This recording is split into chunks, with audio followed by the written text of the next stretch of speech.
Yeah, God. So that match was good, although I didn't like the fact that they attacked CM Punk before the ring bell went off. Yeah, that was I thought quite that was a bit heel-like. Heel-like, and you wouldn't get away with it in, I don't know, football or something before the whistle goes off. you started fouling people. Yeah, just... No, you wouldn't. But I think the CM Punk Jesus thing's going to go... I want to see him turn some water into wine. That's the next step. You could do it.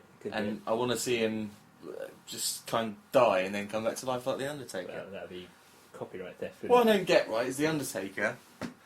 What possesses someone that sort of organises funerals to then sort of wear spandex and hit people with chairs? I don't understand. No one's actually been able to explain this. He hasn't got power to control himself. It's the urn that does it. Oh, yes, the urn. So he can't really decide what it's doing. But did you see... it was very interesting. I didn't know... this is another special power that he has that we weren't aware of until now. But he can morph. Did you see that? Yeah, he turned from Rey Mysterio into The Undertaker. That's amazing. He's got morphing power, and it really worries me. Like when he's fighting against Batista, what if Batista hits him too hard and he just turns back into Rey Mysterio? He'll just get destroyed. I know it's bad, isn't it? But he could maybe Batista is actually The Undertaker. It could be Undertaker fighting himself. I know, and he has fought himself before. Of course, he has. Yeah. Was it WrestleMania? Before SummerSlam, a long time ago, 1994. Yeah, SummerSlam 1994, when he he was a purple Undertaker and he fought a grey Undertaker. It was quite good. So it's like Mortal Kombat when you got the different coloured characters. It was exactly like that. But, well, of course, on SmackDown there was the feud between Batista and The Undertaker. Getting bored boring of that feud, sodding, boring as fuck, man.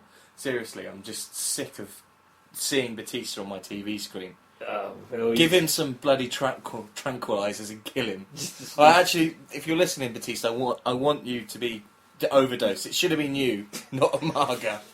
That's a bit harsh on Batista. I think he's doing all right for himself at the moment. For an animal, he's doing quite well. He's handling himself quite well. He is. What other matches were there? We saw Chris Jericho take on that new guy. What's his name? John Morrison. No. Was it Chris Jericho? Someone took on. Yeah, it was Chris Jericho and Big Show took on John Escobar. Eric Escobar. Eric Shish Kebab. Eric Shish Kebab. I'm hating Vicky Guerrero at the moment. I'm loving Vicky Guerrero. I mean, seriously, why don't they just get Vince on to, I don't know, strangle a cat or something? Because that's basically what Vicky Guerrero sounds like. No, she sounds wonderful. And Eric Escobar started as this really sort of Latin type guy, and now he basically just sounds like he's from, Seattle or something. I don't know, you stupid Yanks. Well, I don't know what your accents are like, but that's basically what he sounds like to me, and it's just pisses me off because.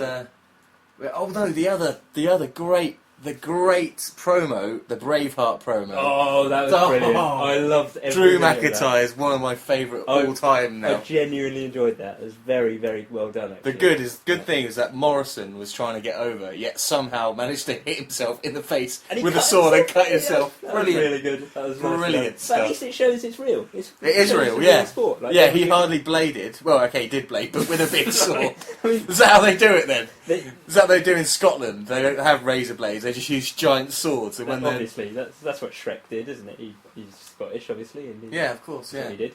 But yeah, it was a very, very good promo, and I'm wondering if when Drew McIntyre's finished destroying Morrison, because I think he's going to beat him. Of course he will. Drew McIntyre's going to win the Intercontinental, then he's going to go for the Heavyweight Championship, and then he'll never lose it, ever. I think when he's finished doing that, he's going to go after Uri Geller for knocking Scotland out of Euro 96. And if you don't know what I'm talking about, you just have to Google it. Euro 96, where Uri Geller moved a football with his mind. He did. And caused a Scottish player to miss a very important kick. And I think McIntyre's still quite angry about that. Didn't he have like a front page on the Sun where you put your hand on it and on the ball, and that's what moved it? Yeah, something like that. Yeah, brilliant. He's brilliant. And it's real. He's got no reason to lie. Maybe everybody should do that, that thing that they do when they come out and they do that?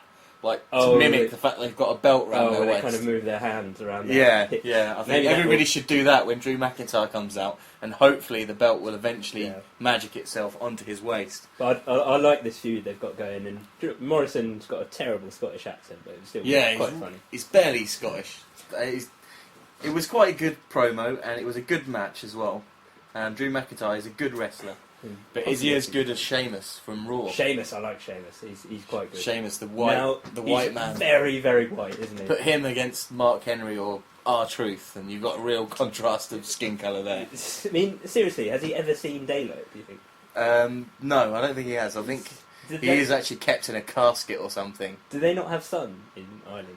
No, they don't. No sunlight. That part of United Kingdom is not very sunny. That's a good question. Is he actually from the United Kingdom? He's from Dublin, Ireland, which is a part of the United Kingdom. Yeah, that's true. That is true. No, actually, right, I went on WrestlingForum.com and there was maybe a 20-page thread arguing about Michael Cole said, and Sheamus is from the United Kingdom, and he's from Dublin. Imagine him hearing that go, you bastard. Yeah. You've tied him down with that brush. I know, so he's basically from the UK. Yeah, and he worships the. Why would Michael Cole lie to us? Yeah.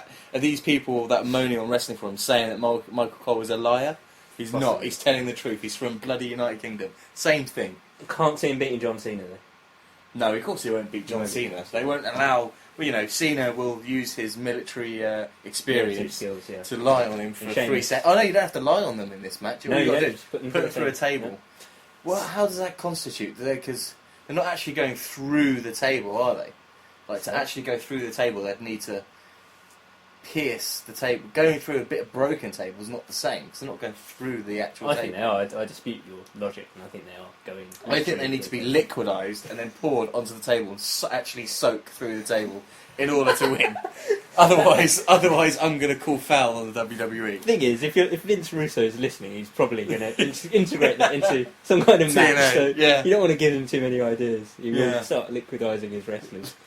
They need to do a liquidising match, like a death, like fight to the death. That would be the ultimate WWE match, an actual death match. They kind of have that every time Hogan fights, but it's mostly the crowd that just die, isn't it? It's not. Why would the crowd die? Because he just hugs people. Oh, true, yeah. No, that's the next step for WWE, to not have a loser leaves WWE match. No, it's got to be a death match. Like, they actually have to fight and kill the other wrestler. Not in real life, obviously in storyline, but actually... Talking about storyline. Sorry, yeah, I'm getting mixed up between pro wrestling and amateur wrestling. And UFC, obviously. And UFC, which is full of storylines. No, but that's what they need to do, to the death. And then you've got, obviously Undertaker can't wrestle in it. He's disqualified because he's already won. Well, he's already lost before he even gets there. Exactly.